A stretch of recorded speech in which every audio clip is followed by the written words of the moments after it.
নমস্কার, মুক্তিজ কিচেনে সবাইকে স্বাগত। দেখুন, ঘরে থাকা সামান্য কিছু উপকরণ দিয়ে আজ কত সুন্দর একটা খাবার তৈরি করে দিলাম। আগের দিন আমি লুচি করেছিলাম, সেই লুচির একটু ময়দা মাখা ছিল আমার ঘরে। সেই লুচির জন্য যে ময়দাটা মেখেছিলাম তা দিয়েই আমি করে নিলাম। যেটুকু ময়দা ছিল আমার মাখা, তাতে আমার দুটো রুটি হয়েছে। দেখুন, প্রথমে আমি একটা রুটিকে বেলে নিলাম সুন্দর করে, পাতলা করে বেলে নিয়ে কর্নফ্লাওয়ার আর ঘি দিয়ে একটা মিশ্রণ তৈরি করে নিয়ে ওটার উপর প্রলেপ দিয়ে একটু শুকনো কর্নফ্লাওয়ার ছড়িয়ে দিলাম, দিয়ে আস্তে আস্তে রুটিটা রোল তৈরি করে নিচ্ছি। দেখুন আমি কীভাবে তৈরি করছি রোলটা, এইভাবে আপনারা তৈরি করবেন। আর শেষটায় একটু জল লাগিয়ে মাথাটা আটকে দিলাম, দিয়ে তারপর পিস পিস করে একটা ছুরির সাহায্যে কেটে নিলাম। কেটে নিয়ে একটু আঙুলের সাহায্যে একটু চাপ দিয়েই তৈরি করে নিলাম অসংখ্য লেয়ার যুক্ত একটা খাজা। আপনারা বুঝতেই পারছেন হয়তো। আমি একটু আমার অল্প ছিল তো, তাই একটু ছোটো ছোটো করেই করেছি। বেশি থাকলে হয়তো একটু বড় করে করতাম জিনিসটা। দেখতে ছোট হলে কি হবে, খেতে কিন্তু অসাধারণ হয়েছে। যেমন মুচমুচে তেমন রসালো। দেখুন, দুটো রুটি থেকেই আমি একইভাবে তৈরি করে নিচ্ছি। এইভাবে রুটি থেকে আপনারা তৈরি করে নেবেন। তো একইভাবে দেখেন, আঙুল দিয়ে প্রেস করে আমি ওটা চেপে চেপে তৈরি করে নিলাম। সবগুলো আমার তৈরি করা হয়ে গেল এক এক করে। তারপর তৈরি করে নিয়ে চলে গেলাম রান্নাঘরে। দেখুন, এই যেইভাবেই আমি তৈরি করে নিচ্ছি।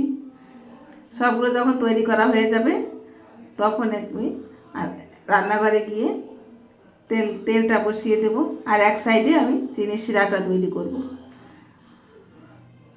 এই পাশে আমি দেখুন এক বাটি জল আর এক বাটি চিনি দিয়ে আমি শিরাটা তৈরি করে নিলাম। আর 3টে এলাচ ফাটিয়ে দিয়ে দিলাম একটু ফ্লেভারের জন্য। এলাচটা দিলে সুন্দর একটা ফ্লেভার আসে, এই জন্যই এলাচটা দিয়ে দিলাম। চিনি শিরাটা বেশ একটু আঠালো হয়ে গেলে নামিয়ে দেবো। খুব বেশি ঘনও হবে না, আবার খুব বেশি পাতলাও হবে না, কোনো এক তারের দরকার নেই। জাস্ট একটু ঘন হয়ে গেলেই নামিয়ে দিতে হবে। তারপর চিনি শিরাটা নামিয়ে রেখে আমি দেখুন এই যে ফুটছে চিনি শিরাটা। আপনারা যদি আমার ভিডিওগুলো ফেসবুক পেজ থেকে দেখে থাকেন, অবশ্যই আমার ফেসবুক পেজটাকে ফলো করে আমার পাশে থাকবেন। আর যদি ইউটিউব থেকে দেখেন তাহলে আমার চ্যানেলটাকে সাবস্ক্রাইব করে আমার পাশে থাকবেন। আমার চ্যানেলটা একেবারেই নতুন, আপনাদের সহযোগিতা ছাড়া আমার এগোনোর কোনো পথ নেই। তাই আপনারা অবশ্যই আমাকে সাবস্ক্রাইব করবেন, আমি আপনাদের কাছে কৃতজ্ঞ থাকব। দেখুন আমার চিনি শিরাটা হয়ে গেছে, এদিকে তেলটাও গরম হয়ে গেছে। এক এক করে আমি দেখুন খাজাগুলো সব তেলের ভিতরে দিয়ে দিচ্ছি। আপনারা হয়তো সবাই জানেন পদ্ধতিটা কীভাবে করতে হয়, তারপরেও একটু দেখাচ্ছি।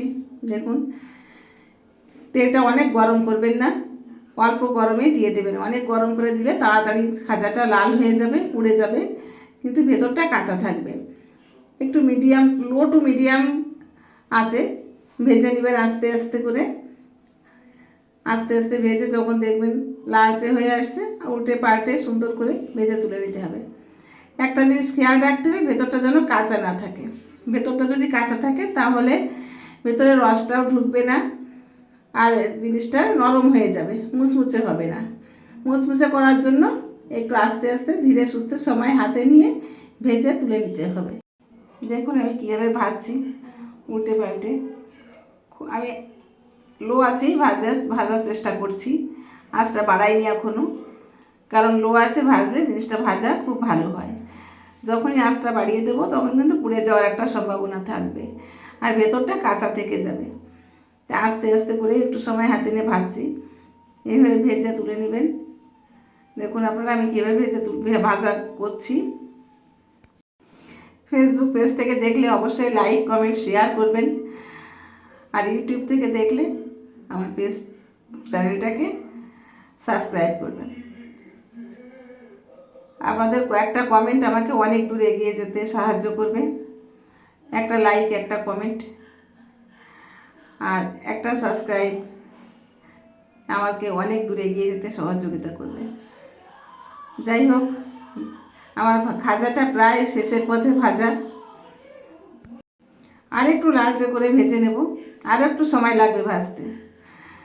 দেখুন কালারটা কত সুন্দর হয়েছে, ভাজাটা লেয়ারগুলোও দেখুন কত সুন্দর বোঝা যাচ্ছে, দেখলেই মনে হচ্ছে যে লেয়ারগুলো আছে। কত সুন্দর হয়েছে দেখুন ভাজাটা। এইভাবে আস্তে আস্তে ভেজে তুলে নিতে হবে। একটু কালারটা ডিপ হলেই ভালো হয়, কিন্তু একটা জিনিস খেয়াল রাখতে হবে, বেশি ডিপ করতে গিয়ে যেন আবার পুড়ে না যায়। পুড়ে গেলে কিন্তু পুরো স্বাদটাই নষ্ট হয়ে যাবে। আমি কড়াই থেকে এই যে এখন তুলছি, তুলে একবারে আমি চিনির যে শিরাটা তৈরি করে রেখেছিলাম আমি শিরাটার মধ্যেই দিয়ে দিচ্ছি। দিয়ে সবগুলো একবারে ভেজে নিয়ে আমি চিনির শিরাটার মধ্যে দিয়ে দেব। দিয়ে 5-7 মিনিট একটু আমি রেখে দেবো। 5 থেকে 6-7 মিনিট একটু রেখে দিলেই হয়ে যাবে চিনির শিরার ভিতরে। বেশিক্ষণ রাখার দরকার নেই, বেশিক্ষণ রাখলে আবার নরম হয়ে যেতে পারে। এই জন্য 5 মিনিট রেখে একটু নাড়াচাড়া করে তারপর তুলে নেব। এই যে দেখুন আমার খাজাগুলো শিরা দেওয়া হয়ে গেছে, নাড়াচাড়া করে তুলে নিচ্ছি। এখন 5 মিনিট হয়েও গেছে আমার দেয়া। ঠিক 5 মিনিট পরে একটু উল্টে পাল্টে ভালো করে শিরা যাতে ভিতরটায় রসটা ঢোকে ততক্ষণ অপেক্ষা করে তারপর আমি আস্তে আস্তে তুলে নেব। তুলে নিয়ে সার্ভ করে দেব। এত রসালো আর এত মুচমুচে হয়েছে কি বলবো আপনাদের। আপনারা করে খেয়ে দেখবেন, অবশ্যই আমাকে কমেন্টে জানাবেন কেমন হলো। ধন্যবাদ সবাইকে। সবাই ভালো থাকবেন, সুস্থ থাকবেন। আজ এ পর্যন্তই। অন্যদিন দেখা হবে অন্য কোনো নতুন ভিডিও নিয়ে। সেই পর্যন্ত সবাই ভালো থাকবেন, সুস্থ থাকবেন, আমার পাশে থাকবেন, এটাই আপনাদের কাছে অনুরোধ। আর আমার ভিডিওগুলো যদি আপনাদের ভালো লাগে অবশ্যই লাইক কমেন্ট শেয়ার করবেন।